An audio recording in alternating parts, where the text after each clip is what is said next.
in a room where the only sound was the methodical ticking of an ancient clock hanging on the wall. An air of uneasy quiet lingered.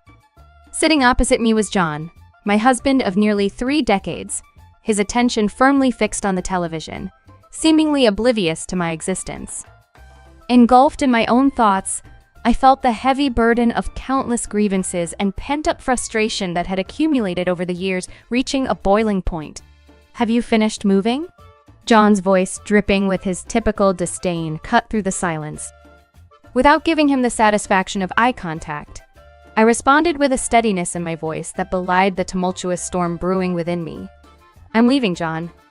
His scoff was predictable. "Oh, really? And where do you think you'll go, Stella? You can't make it on your own without me."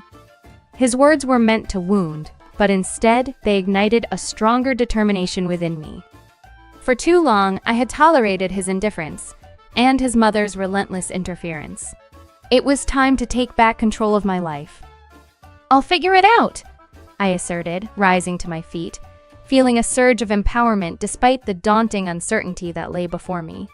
His mother, who had taken up residence with us over the past year, entered the room, her eyes narrowing at the sight of my packed bags. "Running away, are we?" she mocked, convinced of my inability to stand up to the challenges of their family dynamics. Ignoring her taunts, I seized my bags and made my way to the door. John remained seated, passively declaring, "You'll be back. You need us." Crossing the threshold of the house, a wave of liberation washed over me. The cool evening air caressed my face, offering relief to my once stifled spirit. Unsure of my destination, for the first time in years, I was touched by a flicker of hope. For 28 years, I had fulfilled the role of the compliant wife to John, a man who regarded me more as a convenience than a partner. Our son Elias was the sole beacon of joy in my life, yet even he could not bridge the expanding chasm in my heart. The presence of John's mother, with her endless critiques and manipulation, only exacerbated the toxic atmosphere of our home. I found solace in a modest yet serene apartment that became my haven. It was a place for me to breathe freely and contemplate without being subjected to judgment. In the days that followed, I chose to ignore the flurry of calls and messages from John and his mother, which oscillated between entreaties and threats. My resolve was unwavering. I had closed my ears to their pleas. My colleagues at the library, where I had been employed for years, stood by me. They had observed the gradual dimming of my spirit over time and now bore witness to my resurgence. In that quiet, supportive environment, amidst books and understanding friends, I began to rediscover myself and nurture a newfound hope for the future. As I was adjusting to my new lifestyle, a call from my son Elias interrupted the silence. His voice carried a weight of worry as he asked, "Mom, are you all right?" I responded with a calmness I hadn't felt in years. "Yes, Elias. I'm doing better than I've ever done." His next words revealed a family in distress. My decision hadn't sat well with them. My husband had resorted to drinking, and my mother-in-law couldn't stop accusing me of abandonment. The guilt tried to creep in, but I brushed it aside, knowing they had to learn to respect my choices. Elias paused before admitting he was happy to see me prioritizing my well-being, offering his support whenever I needed it. Ending the call, I was struck by the realization that this was merely the start of proving myself to John and his mother, who had long underestimated me. It was time they understood I was no longer the compliant woman they presumed to control. My path of self-discovery and asserting my independence was just beginning. In the quiet of my modest new home, I pondered over the 28 years spent with John. What began as a hopeful union gradually deteriorated, revealing a marriage far from what it could have been. Initially, John's charm and our shared dreams made everything seem perfect. However, as time passed, his attention shifted more towards his needs, neglecting the family. The birth of Elias, rather than uniting us, only magnified our growing apart. John believed providing financially was enough, leaving the emotional support to me. Ariana, John's mother, was always a shadow in our lives, her constant criticism of my parenting wearing me down. "You're spoiling him," she would say, claiming John never needed such pampering. Despite her remarks, I dedicated myself to raising Elias, who grew into a considerate and self-reliant man, a beacon of light amidst our home's growing tension. The final straw came when Ariana moved in without my consent, claiming loneliness. Her presence was overbearing, critiquing everything from my culinary skills to my choice of clothing, implying John could have chosen a better partner. This new chapter in my life was about breaking free from years of control and rediscovery, a journey I was only just embarking on. Frequently, Ariana's criticisms would reach my ears, but what truly shattered my resolve was uncovering John's deceit. I accidentally came across bank statements one day, which laid bare significant sums being drawn from our shared account. This money was squandered on Ariana's gambling addiction and John's covert pleasures. Any attempt to address these issues led to intense disputes, with John invariably taking his mother's side. "She's my mother, Stella. She needs this," he would claim, brushing aside my apprehensions. The tipping point arrived when I accidentally overheard them scheming to seize complete control over our finances, aiming to demote me to a mere bystander in my own home. It was then I realized I could no longer tolerate living under their dominance. On the day I decided to leave, I vowed to make them realize the agony they had inflicted. My strategy was straightforward but potent, to dent their egos and their wallets. I began by legally dissociating our financial ties, a move that astounded John. "What are you thinking?" he demanded over the phone. "I'm safeguarding myself. Something long overdue," I responded, my tone serene yet resolved. Ariana's reaction was even more exaggerated. "You ingrate after all we've done for you," she shrieked upon discovering. Yet I remained undeterred. The era of my subservience had ended. I was now setting my own rules, marking the start of their retribution. The initial phase following my financial liberation was chaotic. John and Ariana, outraged, revealed their true selves through their fury. Their attempts to intimidate me through endless, increasingly hostile phone calls were futile. "You think you're clever, Stella?" John sneered in one conversation. "You're nothing without me. You'll beg to return." "I won't, John. I refuse to be manipulated any longer," I retorted, my resolve reinforcing my stance. Ariana's threats were more venomous. "You'll regret this, Stella. You've destroyed our family." "There was no family to destroy, Ariana. It was all a facade," I countered. Despite their intimidation, I felt an overwhelming sense of freedom. The dread that once governed me had vanished, supplanted by a firm determination for justice. It was time for them to face the consequences of their actions. I began my journey of vindication by connecting with old friends and acquaintances, openly sharing the saga of deceit and manipulation orchestrated by John and Ariana. My candid revelations quickly disseminated, casting a shadow over their previously unblemished reputations. John, who had always held his social status in high regard, was mortified. "How could you expose me like this?" he confronted me, disbelief in his tone. "You exposed yourself," I responded with a composed demeanor. "I'm merely bringing the truth to light." Ariana, too, found herself ensnared by the disapproval of the community. "You've made us pariahs," she accused, seeing it as an act of war. But the fear she once instilled in me had evaporated. "No, Ariana, this is not war, it's accountability," I countered. Watching their social circles crumble was a testament to the efficacy of truth. John's allies withdrew, cautious of his now blemished reputation, while Ariana's influence waned as her gambling addiction and manipulative tactics became public knowledge. Yet my pursuit of justice didn't end with tarnishing their social image. I recognized their financial vulnerabilities as their Achilles heel.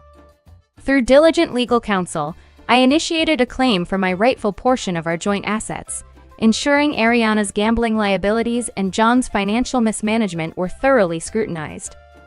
The courtroom battles were arduous, yet my resolve never wavered. Their fabrications and defamations were effortlessly dismantled by the solid foundation of truth, culminating in a legal triumph that favored me significantly. As the judge's decision was announced, the defeat in John and Ariana's eyes was palpable. This victory transcended mere financial gains. It was a declaration of moral superiority. "You've ruined us, Stella," John lamented, a mere shadow of his once pompous self. "No, John, you dismantled our family long before." "I'm merely salvaging what's left," I retorted, exiting the courtroom feeling liberated for the first time in years. The anticipation of a future unchained from the shadows of my past filled me with hope. In the aftermath of the court's verdict, I embarked on the task of reconstructing my life with the assets rightfully mine, stepping out from under John and Ariana's dark cloud. Their responses oscillated between shock and denial, unable to fathom the magnitude of their downfall. This marked the beginning of a new chapter in my life, one of autonomy and self-discovery, ready to embrace the unknown with open arms. The disintegration of John and Ariana's facade was merely the initial stride towards reclaiming my identity and pursuing a life of genuine happiness and freedom. In an outburst of desperation, John voiced his indignation over the phone one evening. "You can't simply overturn our lives, Stella," he protested, his tone rife with desperation. "I'm merely reclaiming what rightfully belongs to me," I asserted, unyielding. "Perhaps you should have considered the repercussions of your actions before betraying my trust." Ariana, on the other hand, resorted to more surreptitious tactics. She attempted to turn family members against me, casting herself as the aggrieved party. However, her efforts were in vain. "Stella, you're ripping our family apart," she charged when we unexpectedly crossed paths at the grocery store. "This family was fragmented long before I made my departure," I responded, denying her the gratification of witnessing any distress on my part. Embracing my newfound autonomy, I relished in the liberty of dictating my own life. I severed their direct access to me by changing my phone number and found solace in dedicating my time to a local shelter, aiding those who had encountered similar tribulations. Yet my pursuit of justice was far from concluded.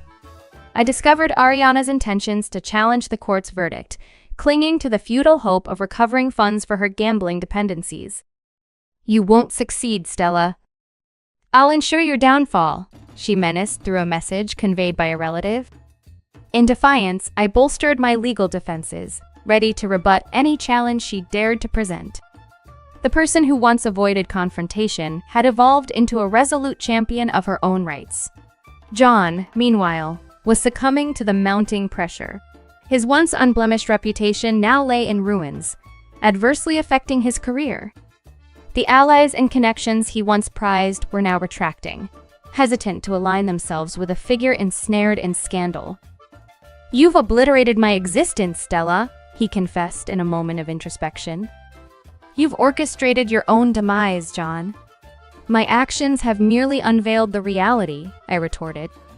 As days melded into months, I observed the unraveling of their ostensibly secure lives. Ariana's bid to overturn the court's judgment floundered, leaving her both financially and socially destitute. John's professional life persisted in its decline, his standing irreversibly compromised. Yet witnessing their decline evoked no sense of triumph within me. Their downfall, though a vital phase in my journey of self-reclamation, was not a source of satisfaction. The path I had embarked upon was about healing and rediscovery, far beyond the confines of their retribution. Regaining my independence and self-respect was a monumental step, yet the scars of neglect and emotional torment were still healing. As I navigated the path of rebuilding my life, my primary goal was to cultivate inner peace and happiness. The journey I embarked on was transformative, leading me out of the darkness that had enveloped my past. I had become stronger, more resilient.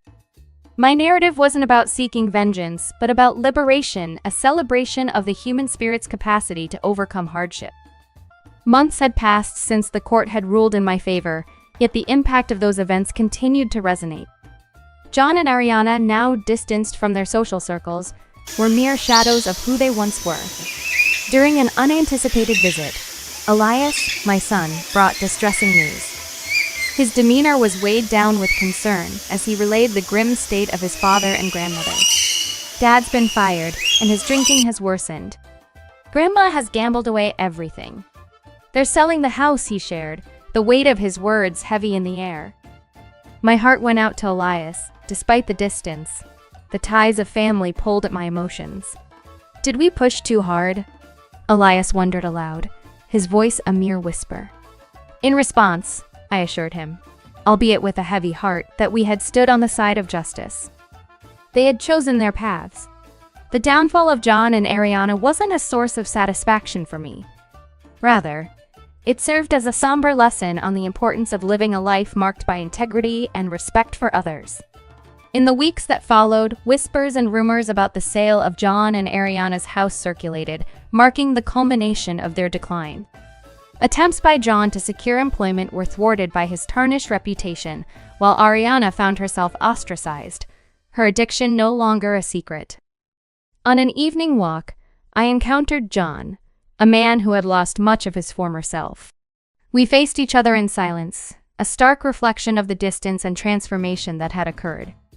There's nothing to say. He finally broke the silence, his voice laced with defeat.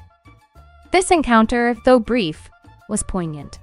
It underscored the profound shifts in our lives, the consequences of choices made, and the paths diverged. My journey was not one of retribution, but of forging a new beginning, grounded in self-respect and the pursuit of genuine contentment. Cutting him off, I made it clear you chose your own path. He acknowledged this with a slow nod, a look of resignation in his eyes. I never imagined things would end up this way, he whispered. As I walked away from John, a sense of finality enveloped me. The man who had once exerted such control over my life had become merely a stranger marked by his own downfall. Ariana, too, disappeared into the background, her vibrant presence now dimmed by the weight of her choices. This marked the end of a tumultuous chapter with John and Ariana, leading me to a profound realization. My fight was not for revenge, but for reclaiming my life and peace. Standing up to those who had oppressed me was a matter of justice and self-respect, not retribution. This ordeal underscored the significance of resilience and the necessity of advocating for oneself. As I embarked on building anew, I did so empowered, with a heart open to the future. A year had passed since the upheaval began, and my journey of self-reinvention progressed, each day uncovering new strengths and insights. The collapse of John and Ariana's world was not my ultimate goal, but an incidental result of my quest for dignity and fairness. On a bright autumn afternoon, as I sat in the comfort of my living room bathed in sunlight, I pondered the transformations in my life. My reflections were interrupted by a call from Elias, his voice alive with excitement. "Mom, Lila and I are getting married, and we want you to help us plan it," he announced. Joy overwhelmed me. "That's fantastic news, Elias." "I'd be delighted to help," I responded. Our conversation, filled with laughter and plans, was a vivid departure from the sorrow-laden discussions of the past. A few days later, during my regular walk, I crossed paths with Ariana. She appeared reduced, a shadow of her former self. Our eyes met, and I detected a hint of regret, perhaps a moment of realization in her gaze. "Stella," she began, her voice trembling. I must admit, I was caught off guard by the unexpected apology coming in so late. It was in that moment, standing there with Ariana left by herself, that I truly understood the change within me. Gone were the feelings of anger and the desire for revenge. Instead, I found myself looking forward to the joyous wedding preparations with Elias and Lila. Being engulfed in such love and hope, I fully embraced the essence of moving forward. The wedding day was nothing short of magical, a celebration brimming with laughter and happy tears. Watching Elias and Lila so deeply in love filled me with a profound sense of achievement. We had weathered the storms and come out stronger.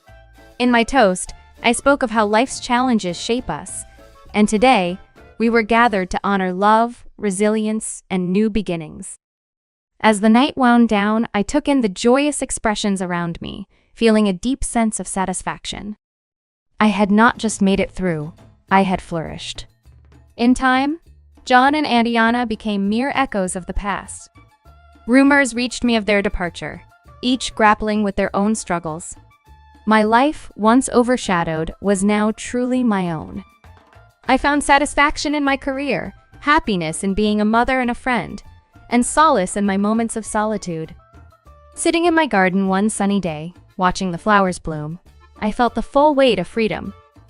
My path had been strewn with hurdles, yet it led me to a place of contentment and inner strength. The end of my marriage marked not an end, but the start of a new chapter.